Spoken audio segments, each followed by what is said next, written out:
What's up, everyone, and welcome back to the Who's Reality Cooking podcast. I'm so excited to have Wayne Lewis from season 13 of MasterChef with me here. What's up, Wayne? How are you doing today?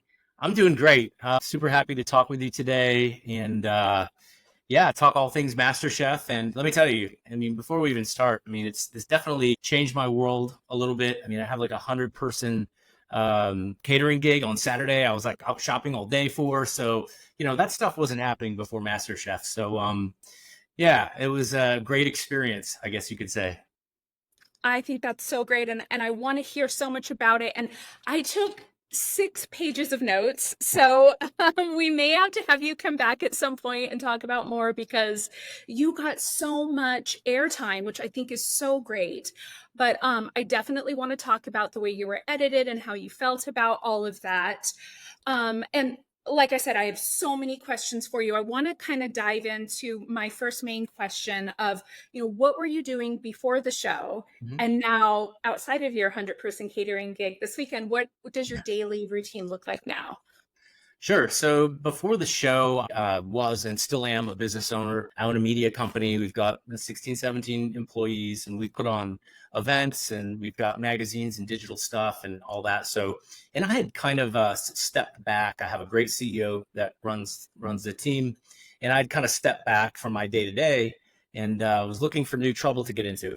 MasterChef was that trouble. But I was a legit fan, like full-time fan of MasterChef before trying out. So yeah, so really I was cooking a lot. I practiced a lot before the show, of course, as I think anybody should. But yeah, so I was not terribly busy. I was kind of ready for my next chapter, if you will. And MasterChef definitely gave that to me.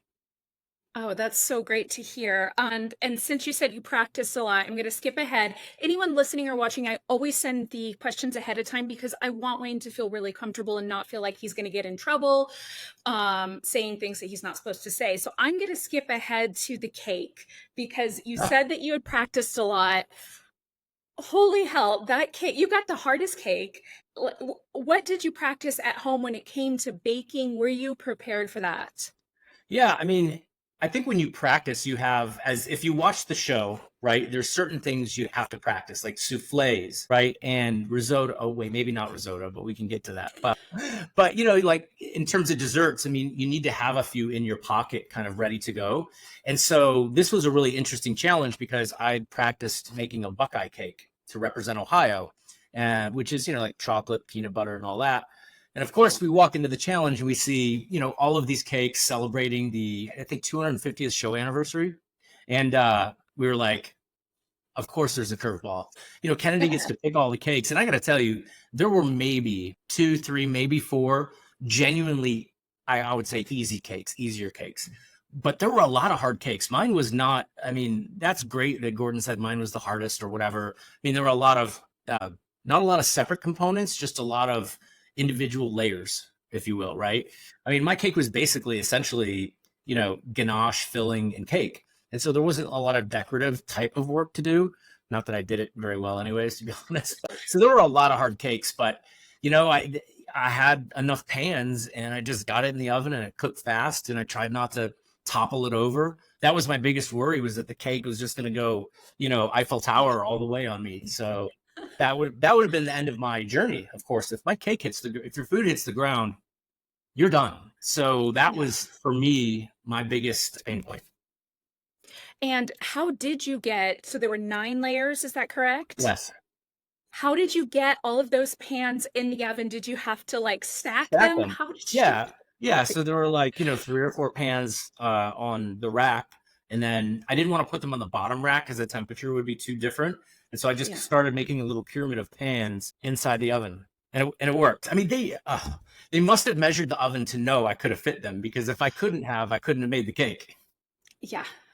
Yeah, it was so interesting. And even Lizzie and I spoke about the whole cake issue, and her cake came out beautifully, as Yeah. yours did. But it was the first time she had ever made that cake to perfection. So it's kind of fun hearing from different people. I'm a cook. I'm not a baker. Like I'll bake out of a box, which Yeah. is awful. But it's so great to see you guys being challenged outside of the box because out of the box. That's funny. But so many of us are either a cook or a baker, and to have that kind of a challenge, it's so great. Talking about sweet versus savory, you guys had that apple box challenge, which I thought was so Yeah. fun. And you originally wanted to do something sweet, but you ended up Yeah. having to do something savory, and that went really well for you. Can you share with all of us how that went and what you made and how it all turned out? Yeah, so we walked out on the set that day, and that was our first mystery box. And of course, you're half excited and half terrified because it can be anything. And we truly had no idea what was underneath that box. And when we lifted it, of course, the apples go everywhere. And I asked the production crew afterwards, like, are you guys going to clean these up? We're going to break our necks, right? They're like, Yeah. we'll get the floor, you guys get the counter. But there were a lot of apples everywhere. It was a lot of fun. So immediately my mind went to, when we submit like our signature dishes, one of them has to be a dessert. And so my dessert signature dish was an apple tarte tatin that I practiced many times. So when I saw the apples, of course, I was like, well, that's what I want to do. And then, of course, I think it was, Kyle decided on savory. So I was like, okay, there goes that idea. But, it was interesting because as the season went on, that was a great lesson for me not to get too tied up in my first idea, because there are always curveballs thrown at you from production, from other contestants. And so you really have to have like kind of many ideas and not fall in love with one, if that makes sense. You have to be really flexible on these cooking shows for sure. So I decided, I have no idea why I went with scallops, to be honest with you. I had made this really fun scallop and couscous dish while I was practicing before the show. I thought that would be nice, and I can add a sweet component to it in the apples.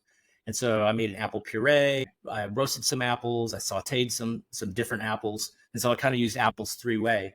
And it came together really good. And I think that got me into the top 3. Yeah. Yeah, that was so great. I love how you just kind of took that curveball and went with it. And that's such a great tip for anyone listening who wants to do one of these shows or is, about to go and do one of these shows. Yeah. Be flexible, because you never know what's going to be thrown at you. Absolutely. Absolutely. Yeah, that dish looked so amazing, and I love just the whole theatrical of, the fruit going everywhere, the apples going everywhere, and everybody's reaction. It's such a fun, lighthearted show to watch for the most part, until you guys get into like the tag team and like my anxiety is going. I definitely wanted to ask you, as somebody who was edited unfairly, you get to the fish challenge. You guys all have your different fishes, and you've got catfish, I believe. And Gordon comes over to you, and you have this really wonderful conversation with him that was very honest, and I kind of felt like a little bit vulnerable, where you said you had been humbled by the MasterChef kitchen. And I had found up until then that either you were being 100% yourself unapologetically, which I think is great if that was the case, or you were being edited in a crafty way. And I kind of wanted to get your take on that, and just hear more from you about that. Sure. So I'm as the oldest contestant there this season, I had a lot of experience coming into it, a lot of business experience, and I'm naturally, hopefully, going to be just a little bit more confident and probably wear it. And so I think from the very beginning, the producers saw that. And even all the way back at the audition episode where I was, hey, I'm here to win and all that kind of stuff. And of course I was there to win. I think everybody was, but I came out and said it pretty forcefully. This is my first time on TV like this. Right. And so, you have producers telling you, if you think you're a 10, be a 12, right? You have to be extra. The camera sucks it away and all that kind of thing. So, we were being urged, at least I was, I can't speak for anybody else, to be really, forceful. Turn it on. That's how you're interesting. That's how you stay on the show. So I think me doing that, adding that layer of enthusiasm to my already confidence, may have came across as just being cocky for sure. And so, of course, in the moment, I didn't see it in that first episode. But it wasn't until the second episode with the risotto dish. So, I came off getting 4 yeses, we go into that first challenge, State Fair challenge, and I had this, I think, incredible idea. I still think my dish was probably the best of the night, even though I got thrown in the doghouse. Kyle's was great too. He won, but I made a buttered poached lobster on top of kombucha squash, which is pumpkin, the only pumpkin they had available, and a pumpkin risotto. And they edited it to make me look like, it's still crunchy and all that kind of thing. But that was halfway during the cook. And then at the end, he said, could this have been better? And they knew this about me, that I will always say that my stuff can be better. I will never say that's perfection. There were some people on the show that definitely kind of had the it's perfect bug and said it a lot. I never said that about my food. And so I think they took advantage of that and tried to I'm up on high and then crash me down. You would have been in the bottom three kind of thing. And that was the episode that I really learned that this was a TV show first and a cooking competition second. And so I really took that to heart and tried to understand how they might be editing me without ever having seen anything, just based on the questions that the producers asked and, in the interviews and all that. So I tried to be a student of it as much as I could. And I think in doing that, it does humble you because you're not in control. And I think that's where the humility comes from, even in life, that once you realize that you really aren't in control of everything, just take a breath, roll with the punches. And I had to do that on the show. And I think that moment that you talked about was finally that moment for me. I found that so wonderful. And for anybody watching or listening, you're like in this whirlwind of, going, being on, and, constantly thinking about the next step. And the fact that you could have the ability to take a step back and say, okay, maybe I'm being edited weird because of what they're asking me. I think that's so wise. Another great tip for anybody who's going to be trying out for these shows, listen to the questions they're asking you, because that was very similar to my experience where they were actually taking what we were saying, taking from our mics that we had on all day long, and then turning it around in confessional and asking us questions about it. So, they're trying to put out a great show, and somebody's always got to be, play a different part within the show. But I really loved that moment. I don't fault the show or producers for trying to edit me in whatever way that they were intending to edit me. Their job is to put on a TV show. My job is to be myself. And hopefully that's interesting enough to stay on their TV show. And sometimes those things kind of like butt heads a little bit, right? Until you can figure it out and hopefully make it work. I mean, look, everybody, and that's the thing, everybody's going to go home except for one person. And even they go home at the end, right? And so once you kind of come to grips with your reality TV death, as it were, it becomes a lot easier to be on the show. Oh, absolutely. Well, going back home after all of that and watching it with family and friends, and then, the whole social media influx of people that you get, what was the reaction? Do you feel like it was fair or unfair? Or, what was that like once you got home and the show actually came out? Yeah, I mean, actually, when I came home at first, it was really bizarre because you're living in this it's a real world if you do it every day for work, this reality TV, being on TV. And I was there for so long, and I come home and it's just like crickets. It's so quiet and peaceful, and there's no one doing my hair and makeup. And it took and I talked to a lot of the other contestants, and we all had a good week or two, man, where we were just weird, really, really weird. And then we were lucky because our show came out, I think we stopped, it finished around 1st of March, and it came out in May. Whereas some of the Hell's Kitchen people, they've had to wait like a year, 2 years, some of them, to watch their show. And I couldn't even imagine that. You can't say anything to anyone. That was exciting to see it start to air. And of course, I think it's the first time I've watched non-recorded TV, and I don't even know how long, right? Because I'm not going to wait for Hulu the next day. I got to see, like, how did they edit me in this? I know what happened, but I don't know what happened to the audience, right?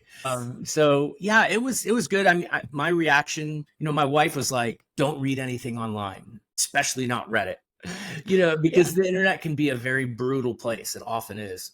I would say unfairly 99% of the time.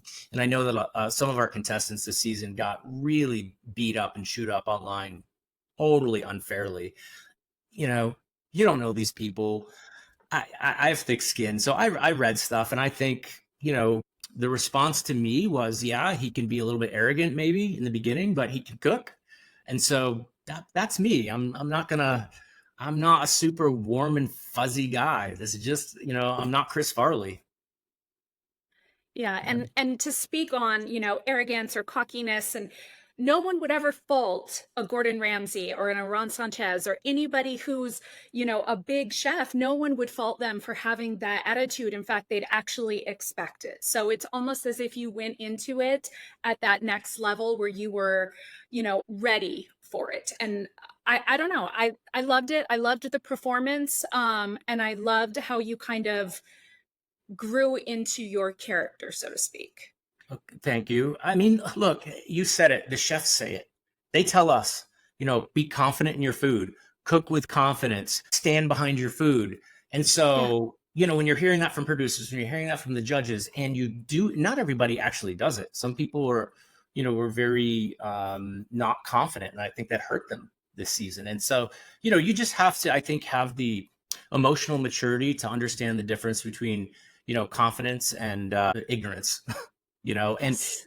when I said I was really humbled in the MasterChef kitchen, the longer I was there, the more I learned how little I knew about food and cooking, Yeah. because the well is so deep and so wide. It's just, and that's what excites me. I'm truly a passionate food guy. Like, I wasn't there to be on a TV show. I was there to test my cooking skills, bottom line.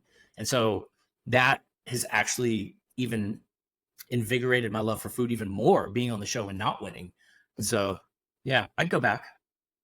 I love that. I love to hear that.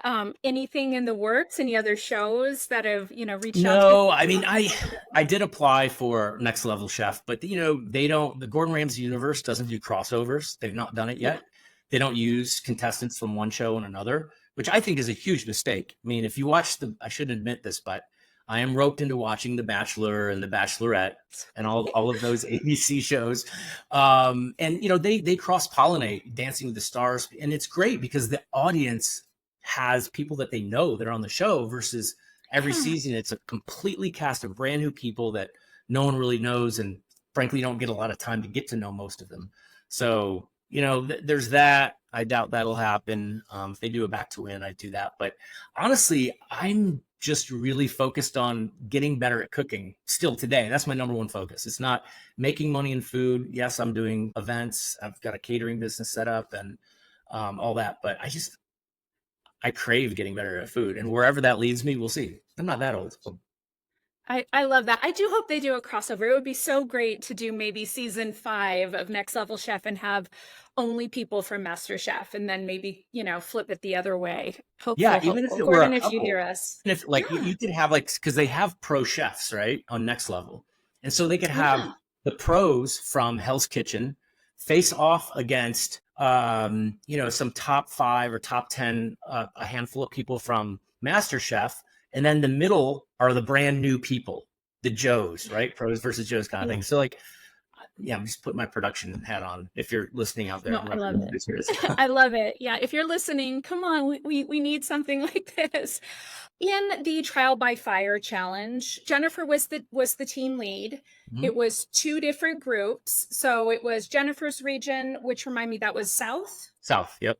South, and then it was your region, Midwest, Hmm. and you guys came together and won. And Yes. what a stressful, hot day. I have heard that this was, and please feel free to fill in the blanks on all of that. But what I really want to ask you is, so you guys win, which was amazing, and you go into the next challenge, and Jennifer gets a token, so to speak. She gets an Yep. advantage in the next challenge, and she throws it at your team, the team that helped her get the advantage. So what was that like? Has the air been cleared since then? And did you guys all just kind of chalk it up to, well, this is a competition, or was there a real issue behind the scenes with all of that? Well, so I think that, look, it's a competition show. So at the end of the day, water under the bridge. Like, I understand it. She's using her advantage in the best way she sees fit. but she could have used it against another, like the West or something like that.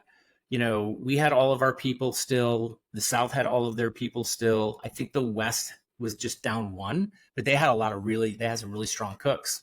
And, you know, I wouldn't have used it against the South had I been in her shoes. But, you know, I can't blame her for playing the game. It is a kind of a game showy competition as well, right? I mean, later on, I got a flag and I returned the favor to her. That's what, you know, so.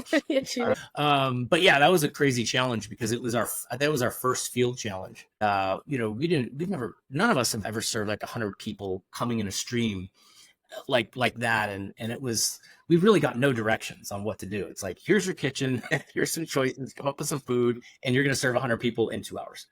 And so we were all more terrified about that than anything else. But then the next day, you know, for her to use that 10-minute penalty was for the chicken challenge, wasn't it? Yeah. And so the Yeah. chicken challenge, that was fun because I volunteered to butcher the chicken, and I did it they didn't time me, but Gordon came over while I was doing it. He called me the butcher of the Midwest. They didn't air that. I was like, man, come on, that would have been great. There's a bunch of cool things he said they didn't air because I had that thing done. I had the chicken done before a single person came out of the pantry with their cooking. I mean, I was done in 60 seconds or less, probably. And so it didn't really hurt. I mean, it was a chicken is a pretty easy challenge. I don't know. It wasn't really an effective shot. Well, it's good to hear. And then the flag challenge that you guys had. Yeah. Was that intentional to kind of get back at Jennifer, or was it just you playing the game and finding the right moment to throw the flag? So production suggested I threw it. They don't tell you when to throw it. I mean, you can't throw it in the first 15 and then the last 15 minutes. So I only really had like a 30-minute window anyways to throw it in, just for fairness. If I throw it in the last 5 minutes and you can't play it and you lose, that's not fair, right? So I went into it going, all right, I'm going to watch what everybody's doing. And I was not targeting Jennifer at all. And I just wanted to see who I felt was one of the stronger cooks, who maybe was at a weak or pivotal moment, and then I was going to throw it. And so when I saw that she took out the pressure cooker, it was her, and then someone else had a pressure cooker out there. It was Grant, I believe. But Grant's was on right away. He had that going right away. So it was like, 17, 18, maybe 20 minutes in, and she didn't even have the heat on her pressure cooker. And I've used those pressure cookers. And there's no way that thing was going to cook anyway. So I threw the flag right then and there. Yeah. And so she had to pivot and do some things. And I think the editing saved her on that one. But for pork sandwich, I remember that one very well.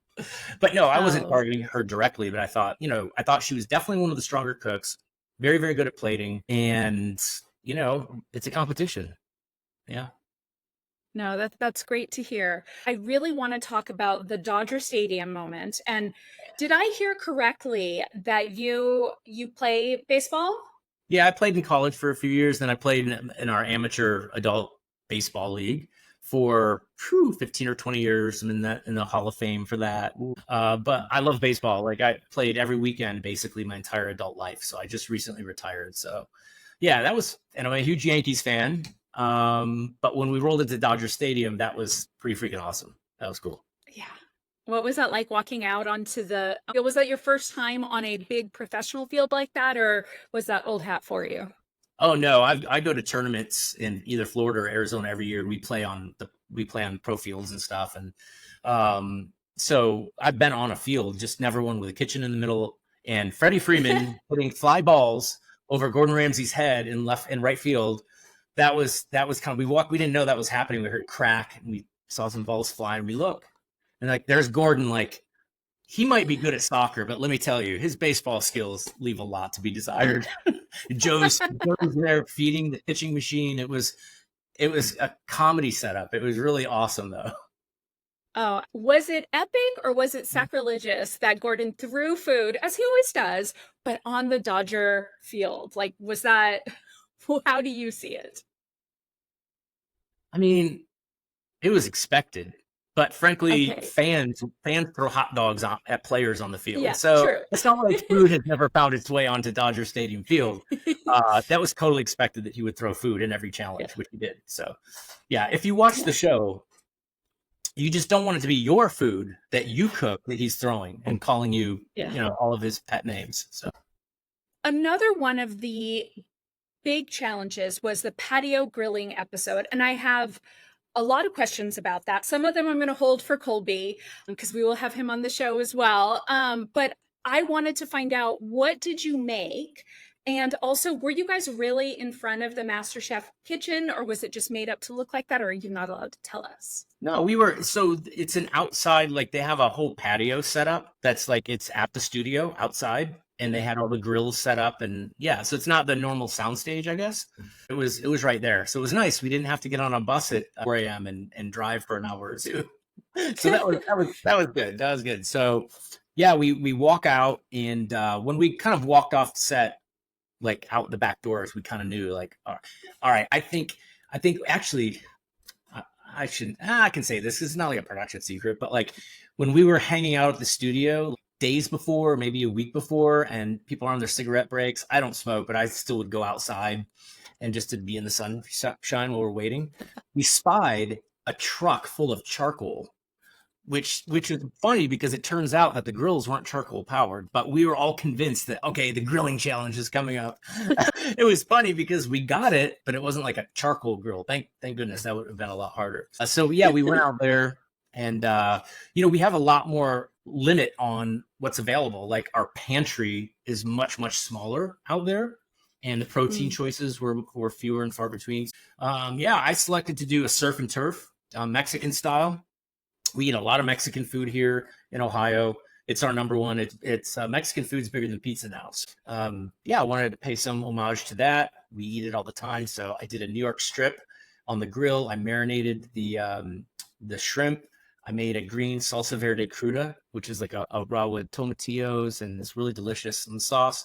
And I made a proper Mexican rice with like some like sofrito base in it. And yeah, Aron says, it's a proper Mexican rice when you can see the little bits in it. I'm like, oh, okay, that's good. Yeah. Did that turn out to be like a special challenge for you? Obviously, you did well, but is grilling something you do a lot at home? Were you really looking forward to that, or was it just another day in the kitchen? Yeah, no, actually, the funny story is when I applied to be on MasterChef, my costume, as it were, my persona, I wouldn't have called it a persona then, just me, because it is me, was a red t-shirt, a ball cap that says barbecue on it.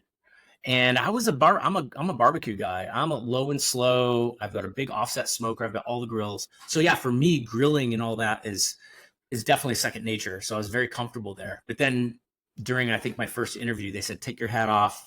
Okay, you have enough hair. You're not going with a hat. You're not going with that. Do you want a suit? I'm like, yeah. What? And we already had a barbecue guy, Kendall, on the show, so they had the barbecue thing covered. Anyway, Oh, yeah. the suit. So they encouraged you to wear a suit on the show. Were you not originally? I'm sorry. I know I just interrupted you, Oh, but no. you said it. I have to ask. So when you bring, like, you give them different looks, right? And then so you send them all these different looks. Standing in front of my fireplace taking selfies of myself is really not in my wheelhouse. And also a more formal businessy look. And I did that, and they made me. So they tell you what to wear each episode. It's not your choice. And so for that audition, they said, "All right, we want you to wear this. Your it was like black jeans. It looked like a suit, sport coat." And they said, "I said, do I have to actually like cook in the sport coat? For my apron?" And they're like, "Well, we'd really like you to." And I kind of took that as you should probably do it.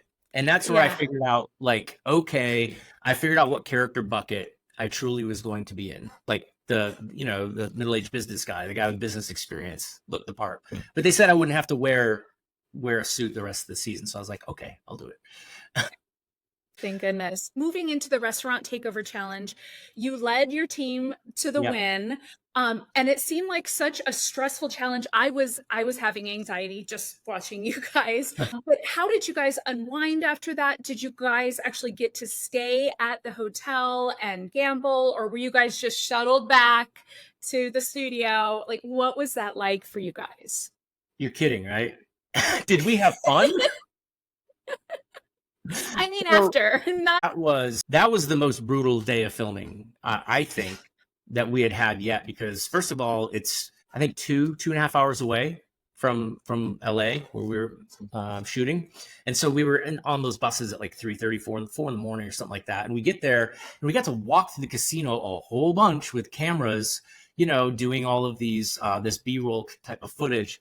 So the closest we got to a gambling table or a slot machine was like, arm's length with a camera right next to us. So no, we didn't get to gamble.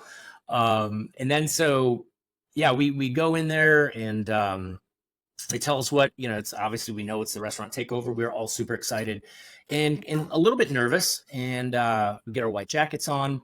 Then we go in before, I think, did they show this part? Yeah, they must have shown this part because I have still shots from it where Gordon's behind the line. We're staying there with our little notebooks, and he cooks every dish, Yeah. Yeah. right? And he shows us what to do once. And mind you, he's doing it at Gordon Ramsay speed. That's like, you know exactly what that is. So we're all sitting there kind of like scribbling, like looking at each other, going like, are we really supposed to do this? Like, there's no way. We were all pretty terrified. But then, you kind of break down each component to each person. And it's like, you focus on this, you focus on this. And we had a really good system in place, and we smoked them. I mean, we really crushed it. In fact, Gordon told me that my performance in that episode was probably the best performance in a restaurant takeover in 13 years that he's ever seen. So of Wow, course that's so great. See, that didn't make air either. I'm like, no, and that's the thing is they I take know. the villains, and in my show it was Anthony Bourdain, and they only show the mean things they say to you, and they end up saying all this wonderful stuff, and they never air it. And you're Wait a like, minute. Are come you on. trying to say I was the villain? No, no, I'm not saying you're the villain. No, and I wasn't the villain either. But what I'm saying is they take the. What I'm saying is the Gordon is the one who yells on the show, so he's Yeah. the villain. Anthony Bourdain was the villain on my show, Okay. and these are wonderful human beings from Yeah. everything from what I've heard about Gordon, but they don't ever feed the kind things that the nice things they say to you, the compliments that they give you.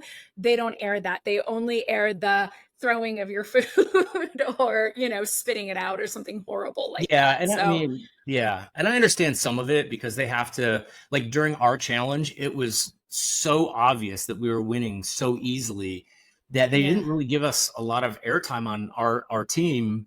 Like, in the good things that we were doing is all about really more the bad things the red team were doing, which was, plenty of things, unfortunately for them. And they showed the few bad things, we did. So that way, when it came down to who won, at least the audience has somewhat of a suspense. So in the process, we do miss out on a lot of the good things that we did. But Gordon Ramsay's an interesting cat because I feel like there are distinctly like three Gordon Ramsays.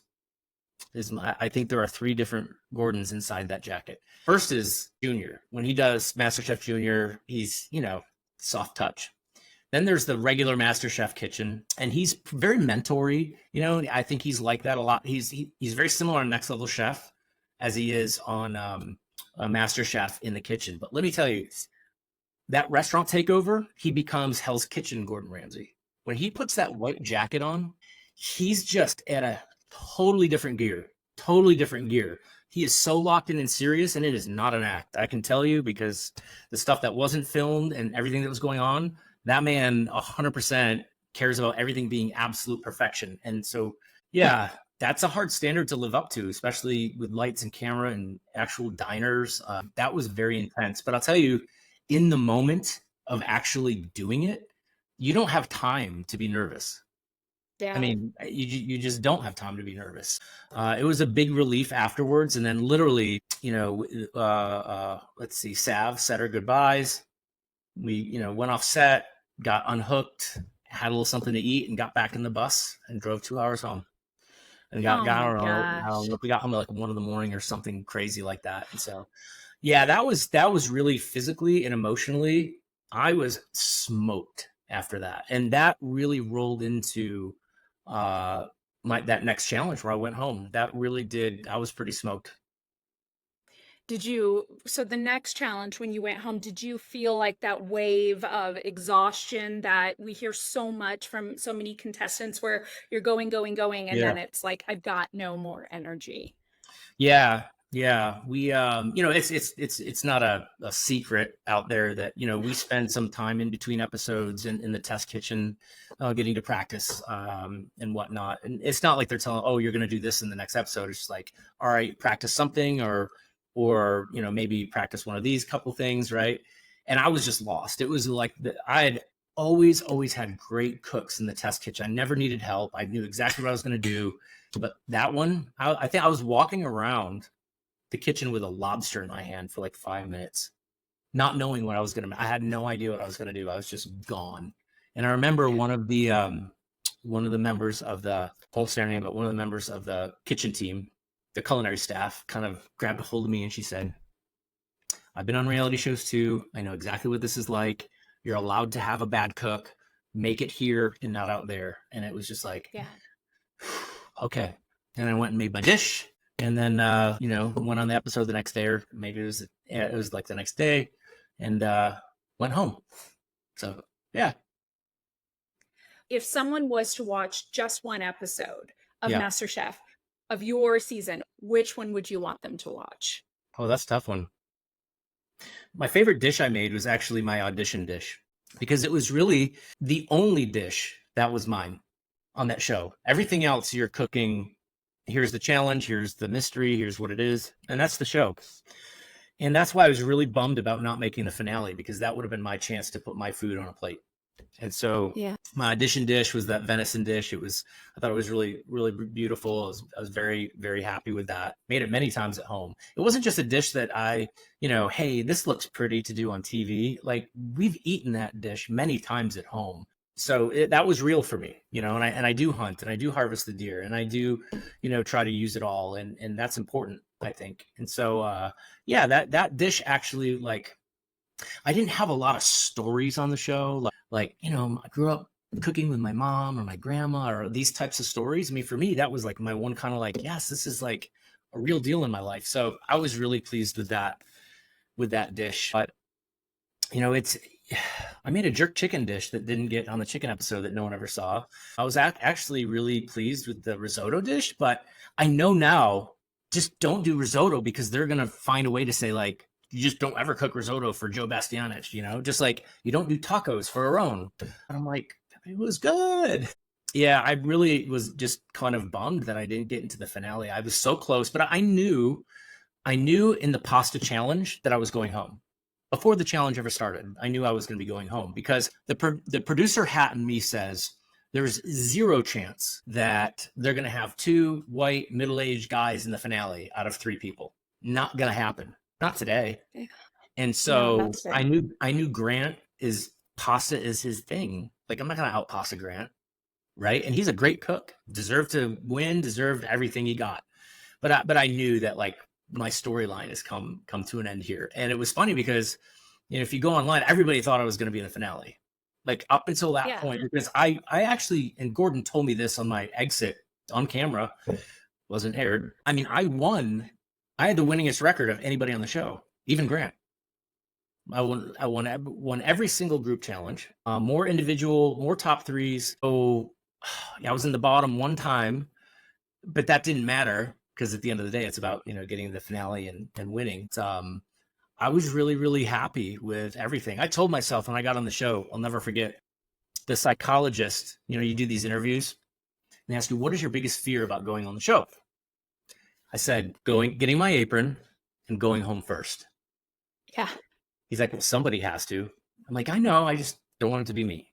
To Yeah. go all that way, and to be, whenever I watch reality shows and the first person, like in like The Bachelor or Bachelorette, they're sent home first, you're like, man, that really sucks for them. And then my second goal was to, obviously, first was to get my white apron. The second goal was to make the top 10, did that. And then I really wanted the restaurant challenge. I didn't know it was going to be Hell's Kitchen, which is one of our other favorite shows that we watch. So that was like just total icing on the cake for me.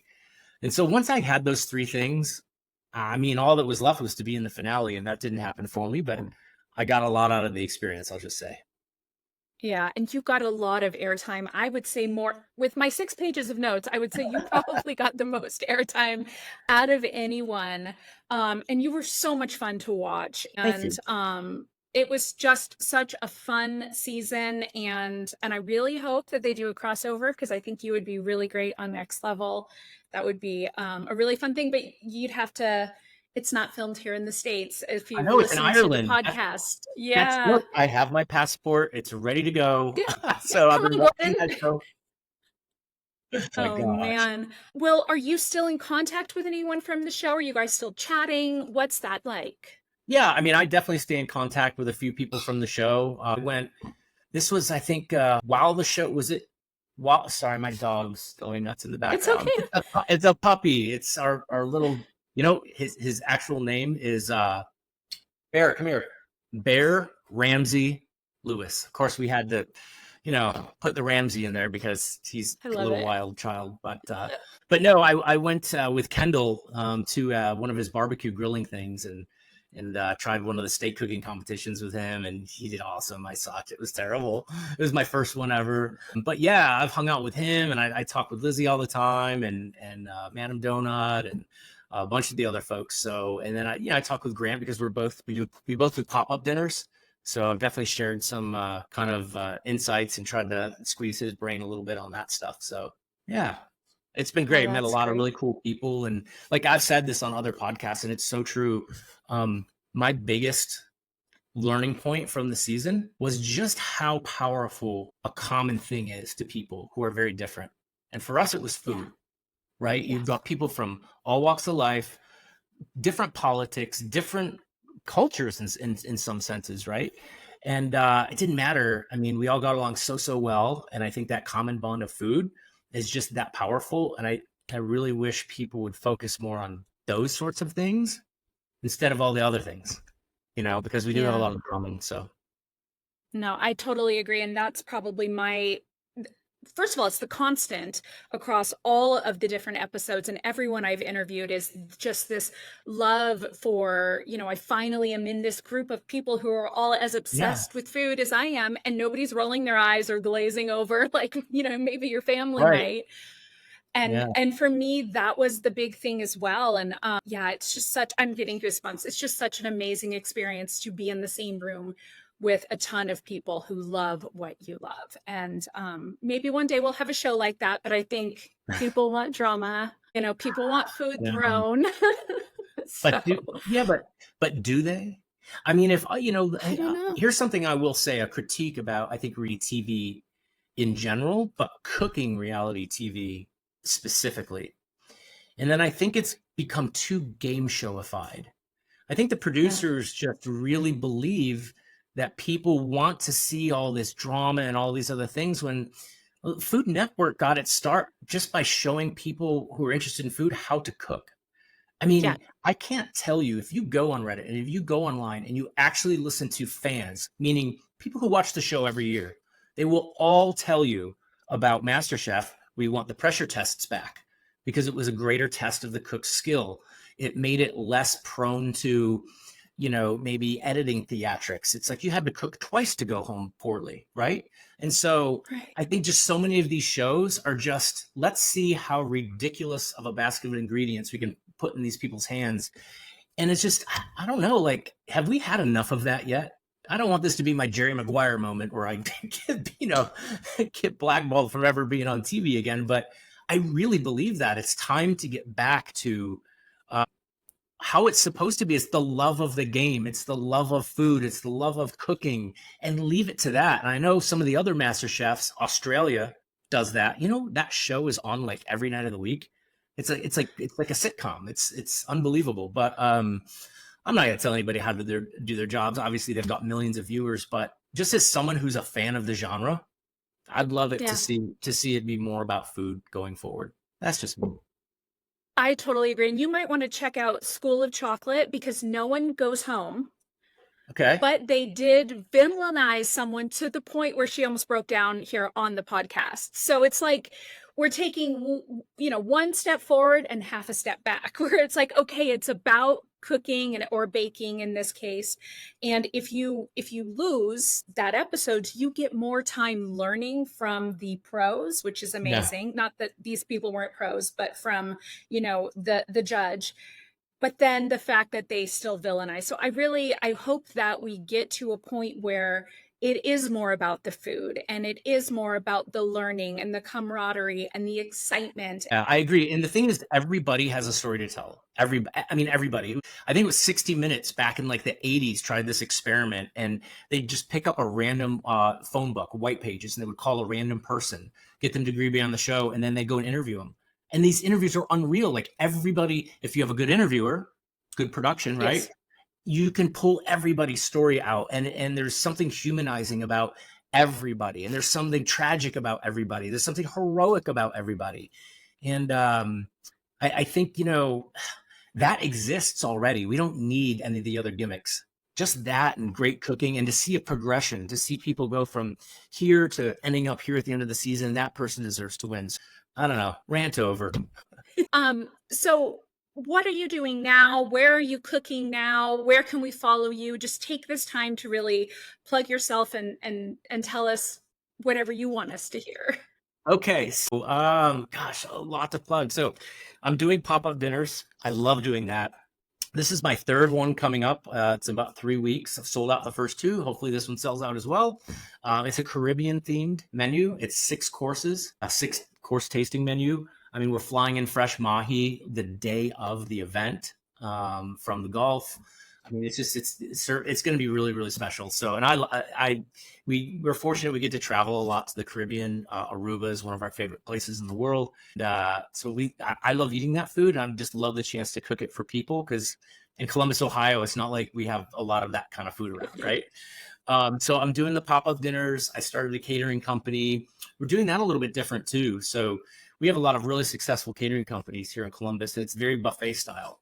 And what I'm doing is a past hors d'oeuvre style, where we supply the servers. And the one I'm doing Saturday has six different courses. We serve each one for about 30 minutes and a little break, and then over 3 hours. And so I've got a menu online at 60minutechef.com. And so I'm really excited about that, because it's allowing us to elevate food beyond the buffet. Like at a buffet, I mean, you just really can't elevate it. It's kind of in between what a buffet would be and a whole plated dinner.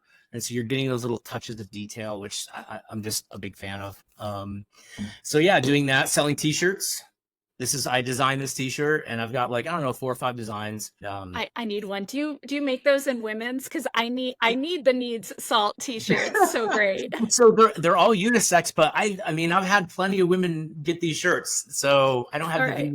be that. Yeah, so the shirts and stuff like that. And then on my company side, pretty exciting. So we've had 604. We've had our own beer out for about 2 years, and it's does really, really well in the market. It's a light beer. And then we're just launched this 614 vodka.